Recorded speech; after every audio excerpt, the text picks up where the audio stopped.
Good morning সবাইকে। কেমন আছো সবাই? আশা করছি সবাই ভালো আছো। আর আমাদের তো চলে যাচ্ছে মোটামুটি। তো এখন সকালবেলা বাসি কাজকর্ম সব সেরে নিয়েছি, তারপরে এসেছি গ্যাসটা মোছার জন্য। এমনিতে কিছুক্ষণ পরপরই যখনই চোখ যায় তখনই একটু মুছে নিই, যেহেতু রান্নাঘরে রাখা আছে প্রচুর ধুলো ময়লা পড়ে। তো আজকে মনে হলো যে একটু সার্ফ দিয়ে তারপর কাপড় ভিজিয়ে মুছে নেব। রান্না তো করি না, দুধ চা এসবই করা হয়, তারপরেও একটা তেল চিটচিটে ভাব হয়েই থাকে। তো সকালবেলায় মুছে নিলাম ভালো করে। তো এখন চা বানাবো। তো চলো চা বসিয়ে দিয়ে নিই। ওইদিকে ছেলেও উঠে পড়েছে, ওকে হাত মুখ ধুয়ে দিয়ে আসলাম চা বসিয়ে দিয়ে। তো এখন ওকে খেতে দেব, আবার স্কুল যাবে, সেজন্য খাবারও রেডি করতে হবে। তো ওকে জামা পরাইনি সকালবেলা, মুখ ধোয়াতে গেলে জামা ভিজে যায়, সেজন্য জামাটা খুলে তারপর হাত মুখ ধুয়ে দিয়েছি। এখন এই যে খালি গায়ে বসে আছে, তো ওকে একটু মুড়ি দিলাম দুধ দিয়ে, বলছে খাবে না। তো জোর করে হাতে ধরিয়ে দিয়ে আসলাম, খাবে কি না জানি না। আর আমি এইদিকে রান্নাঘরে এসে চা খেয়ে তারপর একটু পাস্তা বানানোর ব্যবস্থা করছি।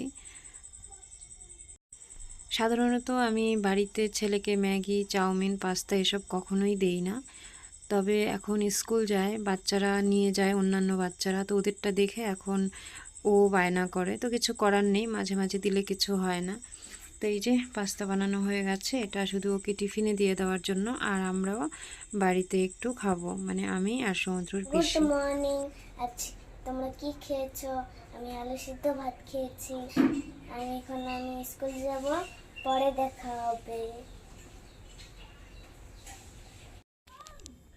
ছেলেকে স্কুল যাওয়ার জন্য তৈরি করে দিয়েছি, আর টিফিন বক্সটা এখন ওর হাতে দিয়ে দিলাম, ব্যাগে ভরতে ভুলে গেছিলাম।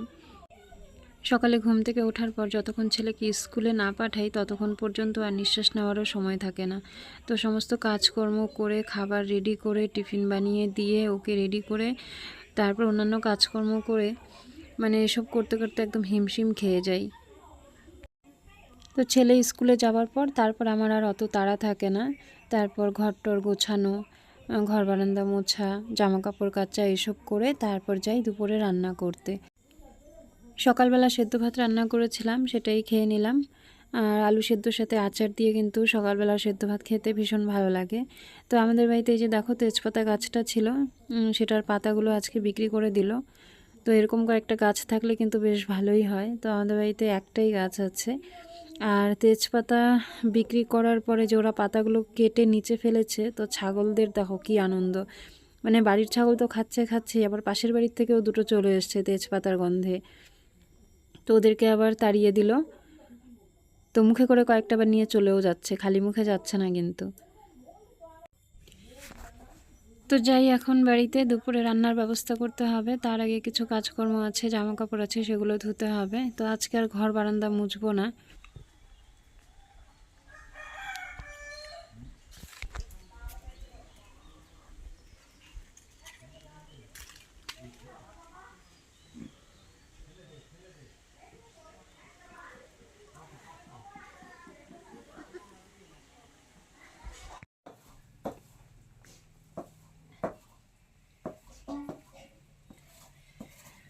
ভাদ্র মাসে তালে ললো পিঠে স্বামীর থেকে দেওয়ার মিটে।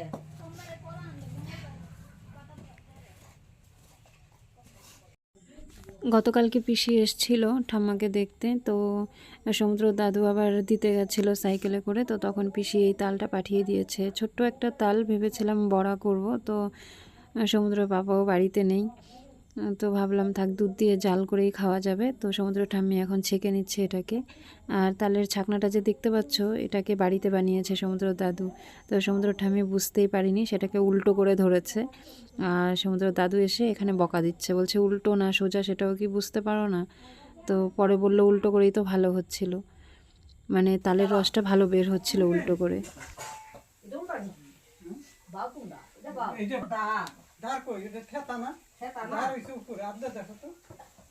আমি বানাইছি এমনি এমনি হ্যাঁ।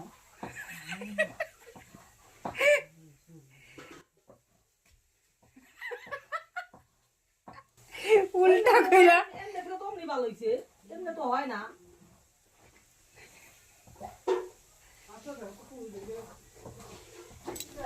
আজকে আর রান্নার ভিডিও করিনি, কি রান্না করব তারই কোনো ঠিক ঠিকানা ছিল না। তো ছেলের জন্য একটু সয়াবিন তরকারি করলাম, ছেলে এই যে শাক কচু এসব খেতে চায় না, তো ওর জন্য সয়াবিন তরকারি, আর আমাদের জন্য একটা চচ্চড়ি করেছি, আর উচ্ছে ভাজা, আর অবশ্যই দিদার জন্য তো শাক ভাজা আছেই। ভালো না, মাথা ব্যথা ব্যথা প্রেশার মারতে যাই, প্রেশার যা মারবো। দিদার আজকে শরীরটা ভালো নেই, 2-3 দিন আগে প্রেশার মাপানো হয়েছিল, প্রেশার হাই ছিল, তো আজকে আবার কি হয়েছে কে জানে, মাথা ব্যথা করছে আর মানে ঝিমোচ্ছে খুব। তো এখন সমুদ্র ঠামেই নিয়ে যাচ্ছে প্রেশার মাপাতে। সন্ধে হয়ে গেছে এখন, তো ছেলে টিউশন থেকে কখন এসছে আমি জানি না, আমি ঘুমিয়েছিলাম। এখন ওকে হাত পা ধোয়াবো, তারপর সন্ধে দিতে হবে। তো চলো, আমার আজকের ভিডিওটা যদি তোমাদের ভালো লাগে তাহলে লাইক করে দিও, আর কমেন্ট করে জানিও কেমন লাগলো। আর যারা আমার চ্যানেলটা এখনও সাবস্ক্রাইব করোনি, প্লিজ আমার চ্যানেলটা সাবস্ক্রাইব করে আমার পাশে থেকো।